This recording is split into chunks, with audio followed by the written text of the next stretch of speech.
बगरू महिला महाविद्यालय में आप सभी का मैं डॉक्टर उमा रानी दुबे हार्दिक अभिनंदन करती हूँ। आप सभी का हर पल मंगलमय हो, इसकी कामना करती हूँ। आज हिंदी साहित्य की इस क्लास में सूरदास के इस पद की हम व्याख्या पढ़ेंगे। पद बहुत सरल है, सहज है, तो पद पढ़ते हैं। बिन गोपाल बैरन भई कुंजय, तब लता लगत तन शीतल, अब भई विषम ज्वाल की पुंजय। वृथा बहित जमुना खग बोलत, वृथा कमल फूलन अलि गुंजय। पवन पान घनसार सजीवन, दधसुत किरण भानु भई भुंजय। ये ऊधम कहियो माधव सो, मदन मार कीनी हम लुंजय। सूरदास प्रभु तुमरे दरस को, मग जोबत अखियां भई घुंजय। अब हम संदर्भ और प्रसंग एक साथ आपको बताते हैं। यह पद सूरदास जी द्वारा रचित सूर सागर सार से उद्धृत है। इस पद में विरह व्यथित गोपियां बार बार श्री कृष्ण का स्मरण करती हैं। उनकी मनोदशा का इस पद में चित्रण किया गया है। अब हम व्याख्या करेंगे, तो व्याख्या करने से पहले शब्दों के अर्थ जान लें। कुछ शब्द हैं जिनके अर्थ समझ में आ जाते हैं, तो हमें व्याख्या करने में, समझने में बहुत आसानी रहती है। तो बैरिन माने दुश्मन, शत्रु। कुंज माने कुंज। तन माने शरीर, शीतल माने शीतल लगना, ठंडक। विषम माने भयंकर, ज्वाल माने अग्नि की पुंज, यानी अग्नि की लपटे। वृथा माने व्यर्थ ही, बेकार ही। बहित माने बहना। खग माने पक्षीगण। कमल फूलन, यानी कमल के फूलों का खिलना। अलि माने भौरा। गुंजे माने गुंजायमान करना। भौरा जो बोलता है। पवन वायु। पानी माने जल। घनसार माने कपूर। सजीवन माने अमृतमयी। दधसुत चंद्रमा। किरण माने किरणें। भानु माने सूर्य। भुंजय माने सूर्य की किरणें तपाने वाली हैं, संतप्त करती हैं, जलाती हैं। उद्धव उद्धव जी का नाम। माधव श्री कृष्ण। मदन माने कामदेव। लुंज माने, वैसे तो लुंज हम शब्द लोक बोली का है ब्रज भाषा में। अब यहाँ पे लुंजे का अर्थ आता है कमजोर, शिथिल। यानी श्री कृष्ण के विरह में गोपियां कहती हमारा शरीर कृशकाय हो गया है, शिथिल हो गया है, यानी उसमें शक्ति नहीं रही, बल नहीं रहा। सूरदास कवि प्रभु श्री कृष्ण, दरस माने दर्शन, मग माने रास्ता, बात, राह, जोगत माने देखना, निहारना, भई घुंजय। घुंजय घुंघची को कहते हैं। घुंघची आधी लाल और आधी काली होती है। तो यहाँ पर घुंघची अर्थात हमारी रास्ता देखते देखते आंखें लाल हो गई हैं, घुंघची बन गई हैं, ये गोपियां कहती हैं। तो आइए अब हम व्याख्या करते हैं। गोपियां कहती हैं श्री कृष्ण के बिना, श्री कृष्ण के बिना कुंजें हमें शत्रु लगती हैं, हमें बैरी लगती है, बैरन हो गई। बैरन माने दुश्मन बन गई। तो हम कैसे लिखेंगे? गोपियां कहती हैं कि गोपाल श्री कृष्ण के बिना ये कुंजें हमें अब बैरन लगती हैं, शत्रु लगती हैं हमें। श्री कृष्ण जब यहाँ थे तो ये लता लगत तन शीतल, उस समय ये लताएं हमें सुखदाई लगती थी। अब ये हमें अग्नि की भयंकर लपटें लगती हैं। श्री कृष्ण के बिना, देखिएगा हम फिर दोहराते हैं दोनों पंक्तियों को। गोपियां कहती हैं कि श्री कृष्ण के बिना ये कुंजें हमें बैरन लगती हैं, ये हमें शत्रु लगती हैं। जब श्री कृष्ण हमारे साथ थे उस समय ये लताएं हमें सुखदाई लगती थी, हमारे शरीर को शीतलता प्रदान करने वाली लगती थी, सुखदाई लगती थी। अब यही लताएं हमें अग्नि की लपटें लगने लगी, उनके समान लगती हैं मुझे, लपटों के समान ये लताएं मुझे लगती हैं। ये जमुना वृथा ही बह रही है। खग बोलत, ये पक्षी जो मधुर बोल बोल रहे हैं, वृथा ही बोल रहे हैं। कोयल जो मधुर वाणी में कूक रही है, वो वृथा ही कूकती है। वृथा कमल फूलन अल गुंजे, और ये कमल जो खिले हुए हैं वो वृथा ही खिले हुए हैं। भंवरों का गुंजन भी हमें वृथा ही लगता है।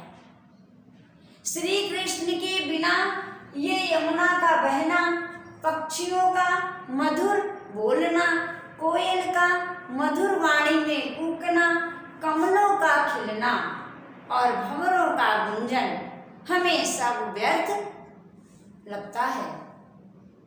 ये हमें दुख देने वाला लगता है, ये हमारे विरह को और बढ़ाता है, ये वृथा ही लग रहा है। हवा अर्थात वायु, जल, कपूर, अमृतमयी चंद्रमा की किरणें जो हमें शीतलता देने वाली हैं, ये वायु, जल, कपूर, अमृतमयी चंद्रमा की किरणें जो शीतलता प्रदान करती थी, अब वही मुझे सूर्य की किरणें लगती हैं।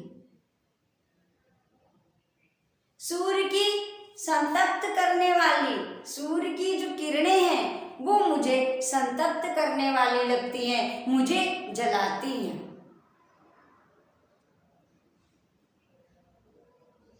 देखिएगा दोबारा, वायु, जल, कपूर, अमृतमयी चंद्रमा की किरणें जो मुझे शीतलता देती थी, वही अब मुझे सूर्य की किरणें के समान लगती हैं, अर्थात मुझे जलन देती हैं। उद्धव जी, हे उद्धव जी, आप श्री कृष्ण से जाकर कहना, आप मेरा संदेश उनको पहुंचाना, आप हे उद्धव, आप श्री कृष्ण से जाकर कहना कि कामदेव की मार से हमारे शरीर शिथिल हो गए हैं, हमारे शरीर कृशकाय हो गए हैं। हे उद्धव जी, आप हमारे प्रीतम श्री कृष्ण से जाकर कहना, कामदेव की मार से हमारे शरीर कृशकाय हो गए हैं, शिथिल हो गए हैं। सूरदास जी कहते हैं कि श्री कृष्ण के दर्शन के बिना ये सब कुछ हमें दुखदाई लगता है। सूरदास जी कहते हैं, गोपियां कहती हैं कि श्री कृष्ण के दर्शन की आशा में हम निरंतर उनकी बात निहारते रहते हैं, उनका रास्ता देखते रहते हैं। श्री कृष्ण की दर्शन की आस में हम निरंतर उनका रास्ता देखते रहते हैं, उनका रास्ता निहारते निहारते हमारी आंखें घुंघची हो गई हैं। अर्थात रास्ता देखते देखते श्री कृष्ण की राह निहारते निहारते हमारी आंखें लाल हो गई हैं। यह इस पद की व्याख्या थी।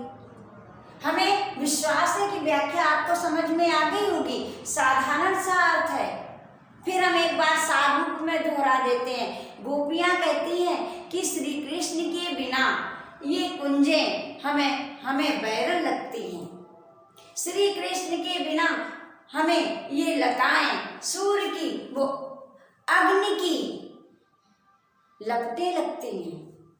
जब श्री कृष्ण थे तब ये लताएं हमें सुख देती थी, सुखदायी लगती थी, लेकिन आज वही लताएं हमें आग की लपटें लगती हैं। ये यमुना वृथा बह रही है, ये पक्षी वृथा बोल रहे हैं, कोयल मधुर वाणी में जो कूक रही है वृथा कूक रही है, कमल का खिलना ये सब हमें वृथा लग रहा है, भंवरों का गुंजन हमें सब वृथा लग रहा है। पवन, जल, कपूर, अमृतमयी चंद्रमा की किरणें हमें सूर्य की तपती हुई किरणों के समान लग रहा है। यानी ये जो शीतलता प्रदान करने वाली चीजें हैं, वस्तुएं हैं, वो सभी हमें दुख दे रही हैं। पवन, जल, कपूर, अमृतमयी चंद्रमा की किरणें सूर्य की हमें किरणों के समान संतप्त कर रही हैं। उद्धव माधव जी से कहना, यानी श्री कृष्ण से जाकर कहना कि कामदेव की मार से हमारे शरीर शिथिल हो गए हैं, कृशकाय हो गए हैं। सूरदास जी कहते हैं, गोपियां कहती हैं कि श्री कृष्ण के दर्शन की आशा में निरंतर रास्ता देखते देखते हमारी आंखें घुंघची हो गई हैं। अर्थात श्री कृष्ण का रास्ता निहारते निहारते हमारी आंखें लाल हो गई हैं। ये दोबारा एक बार बता दिया, दोबारा आपको हमने सार रूप में भी अर्थ समझा दिया, व्याख्या। अब आता है विशेष।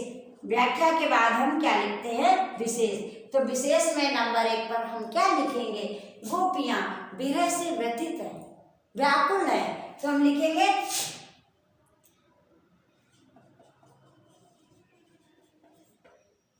गोपियों की विरह व्यथा का मार्मिक चित्रण किया गया है।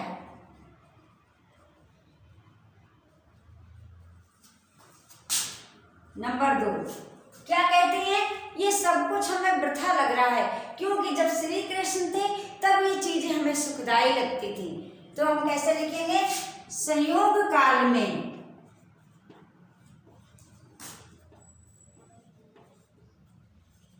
जो उपकरण सुखदायी लगते थे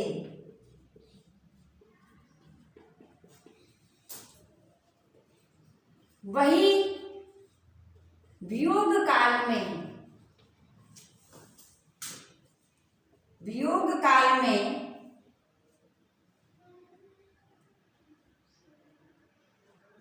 विरह बढ़ाने वाले लग रहे हैं। विरह बढ़ाने वाले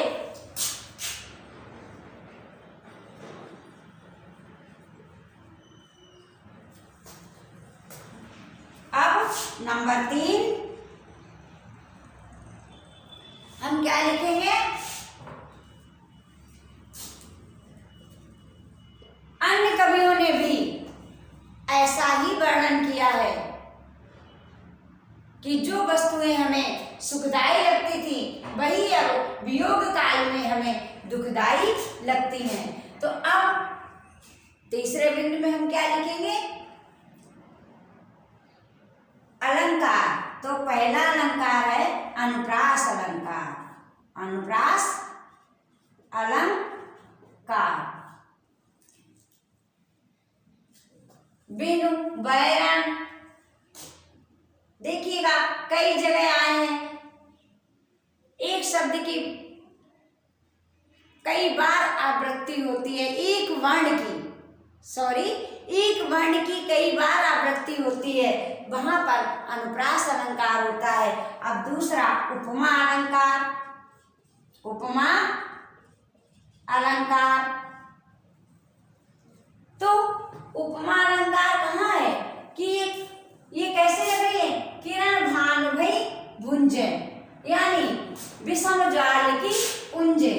तो कैसे लगती है? ज्वाल अग्नि की लपटों के समान लगती हैं लताएं, और हमें जो ये शीतलता प्रदान करने वाले पदार्थ थे चंद्रमा की जो किरणें, वो मुझे सूर्य की किरणों के समान लग रहे हैं, हमें संतप्त कर रहे हैं। तो उपमा अलंकार। तीसरा अलंकार है काव्य लिंग अलंकार। कथन की सत्यता प्रकट की जा रही है कि ये श्री कृष्ण नहीं है, तो ये पदार्थ हमें हमारे लिए व्यर्थ है, दुखदायी है, दुख देने वाले हैं। तो हम कैसे लिखेंगे? अनुप्रास अलंकार, उपमा अलंकार, काव्यलिंग अलंकार का प्रयोग हुआ है। ठीक है, तो ये आज के पद की व्याख्या पूरी हो गई है। आपको यह पद अच्छे से समझ में आ गया होगा, ये हमारा विश्वास है।